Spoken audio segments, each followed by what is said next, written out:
नमस्कार मंडळी, मी प्रिया. तुमचं स्वागत आहे पॅनफुल डिलाइट्स या माझ्या चॅनलवर. आज आपण बनवणार आहोत अगदी गावाकडच्या मातीतला खास स्वाद सुरणाच्या पानांची भाजी. सुरणाची पानं म्हणजे खरी नैसर्गिक चव आणि पोषणाचा खजिना. थोडीशी झणझणीत, थोडीशी खमंग अशी ही भाजी घराघरातील जुनी पारंपरिक रेसिपी आहे. आज मी तुम्हाला या व्हिडिओमध्ये दाखवणार आहे ही भाजी कशी निवडायची, कशी साफ करायची आणि कशी शिजवायची. तर हा व्हिडिओ शेवटपर्यंत नक्की पहा. हे बघा, ही सुरणाची पानं आहेत. ही अशी प्रकारे असतात. त्याला साफ करायची असतील तेव्हा त्याचा मधला देठ असा कापून टाकायचा आणि त्यातले धागे काढायचे असतात. आता माझे सासरे तुम्हाला दाखवत आहे की ही भाजी कशी साफ करायची. हे असे देठाकडनं धागे काढायचे. आधी पानांची देठ व खराब, पिवळट किंवा कीड लागलेली पानं काढून टाकायची. ह्यातले मोठे देठ सुद्धा आपण भाजीमध्ये वापरणार आहेत, तर ते टाकून द्यायचे नाही आहेत. सुरणाच्या पानात फायबर भरपूर असते, त्यामुळे पचनक्रिया सुधारते. आता हे बघा, हे पान खराब आहे, ते आपण टाकून द्यायचे. रक्तातील हिमोग्लोबिनची पातळी वाढण्यासाठी ही भाजी उपयुक्त आहे. हे बघा, एवढा कचरा आपण पानामधला काढला आहे. आता ही भाजी कशी धुवायची ते बघा. एका मोठ्या भांड्यामध्ये पाणी घ्यायचे आणि ही पाने अशी त्याच्यामध्ये बुडवायची. ही पाने पाण्यामध्ये वरखाली करून स्वच्छ अशी धुवून घ्यायची.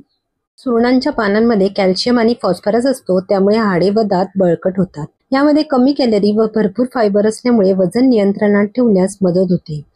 2 ते 3 वेळा ही पाने पाण्यामधून धुवून काढायची. सुरणाच्या पानामध्ये व्हिटॅमिन सी आणि अँटीऑक्सिडंट असल्यामुळे शरीराची प्रतिकारशक्ती वाढते. कोलेस्ट्रॉलची पातळी संतुलित ठेवण्यास मदत करते. सुरणांच्या पानांमधील लोह व अँटीऑक्सिडंटमुळे त्वचेचा रंग सुधारतो आणि केस गळती कमी होते. सुरणाची पाने कापताना जर खाज उठत असेल तर हाताला तेल किंवा लिंबू रस लावल्यास खाज येत नाही. ही अशा प्रकारे भाजी आपली धुवून झाली आहे. आता ही भाजी कशी चिरायची हे आपण बघूया. ही भाजी बारीक चिरायची आहे, कारण यामध्ये देठ खूप मोठे आहेत, त्यामुळे ही भाजी खूप बारीक चिरायची आहे. या माझ्या सासूबाई तुम्हाला दाखवत आहे ही भाजी कशी चिरायची.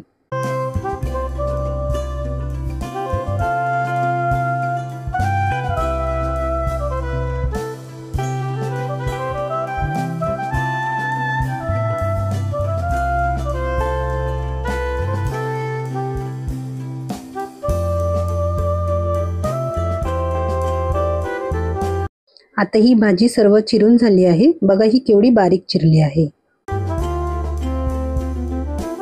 आता ही भाजी आपल्याला पाण्यामध्ये उकळून घ्यायची आहे.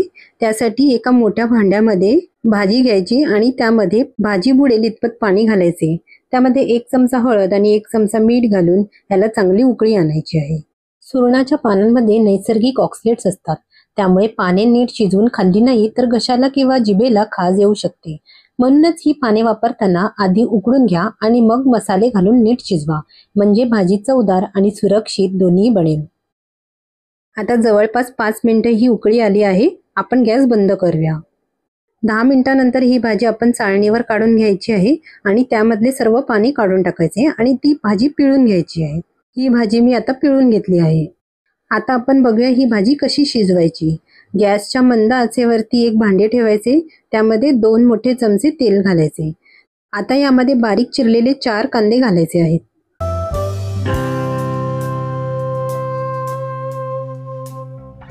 हे कांदे लालसर होईपर्यंत परतवून घ्यायचे आहेत.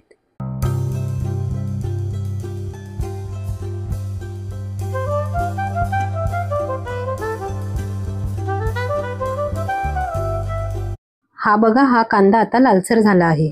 आता यामध्ये 2 मोठे चमचे लाल तिखट पावडर, पाव चमचा हळद आणि चवीनुसार मीठ घालून कांद्यामध्ये परतवून घ्यायचे आहे.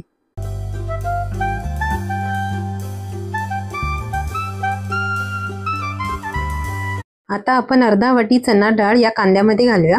ही डाळ मी 2 तासासाठी पाण्यामध्ये भिजवून ठेवली होती. आता हे मिश्रण एकजीव करूया.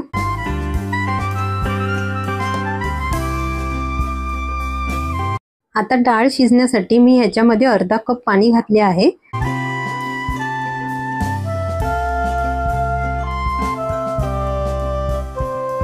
आता झाकण लावून आपण ही डाळ शिजवून घेऊया.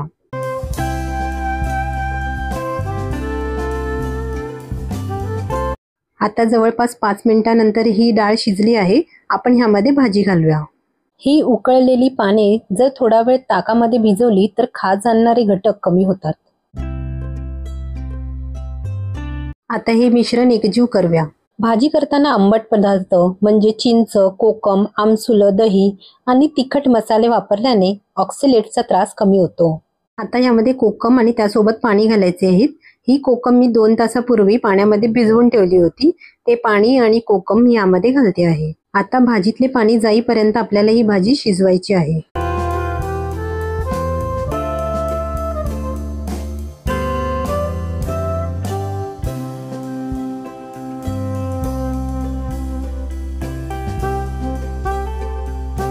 यामध्ये थोडे मीठ कमी पडले होते म्हणून मी आता वरतून थोडे मीठ घालते आहे.